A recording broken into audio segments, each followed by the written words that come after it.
4-6 বন্যায় ভেসে গেল বিসিবির সকল সমালোচনা। সিলেটের 191 রানের টার্গেট টপকে বাজিমাত শান্তর রাজশাহীর। ব্যর্থ ইমন আফিফের দুর্দান্ত ব্যাটিং। বিপিএলের উদ্বোধনী দিনে রান বন্যার এক ম্যাচ দেখল দর্শকরা। রাজশাহী সিলেটের দুর্দান্ত ম্যাচ নিয়ে আরো বিস্তারিত শুনুন প্রতিবেদন। প্রথমে ইমন ঝড়, এরপর বড় ভাই শান্তর মার। সিলেটে প্রথম দিনেই প্রথম ম্যাচেই পয়সা উসুল high voltage high scoring match দেখল দর্শকরা।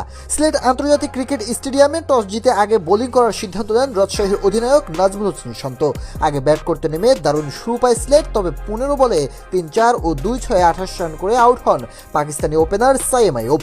এরপর হযরতুল্লাহ জাজাইকে সঙ্গে নিয়ে 36 রানের জুটি করেন রনি তালুকদার, তবে 20 রান করে ফিরে যান আফগান হযরতুল্লাহ জাজাই। এরপর ক্রিজে এসে ঝড় তোলেন পারভেজ হোসেন ইমন। রনির সঙ্গে 25 বলে 36 রানের জুটি করেন, 34 বলে 41 রান করে আউট হন রনি। এরপর আফিফ হোসেনের সঙ্গে 41 বলে 86 রানের দুর্দান্ত এক জুটি করেন পারভেজ হোসেন ইমন।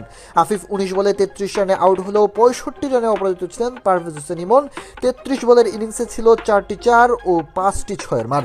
রাজশাহীর পক্ষে সন্দীপ লামেচুনে 4 ওভারে 38 রানে 2 উইকেট নেন। 191 রানের বিশাল টার্গেটে ভালো শুরু হয়নি রাজশাহীর। এক ওপেনার তামিম ফেরেন 8 বলে মাত্র 10 রান করে।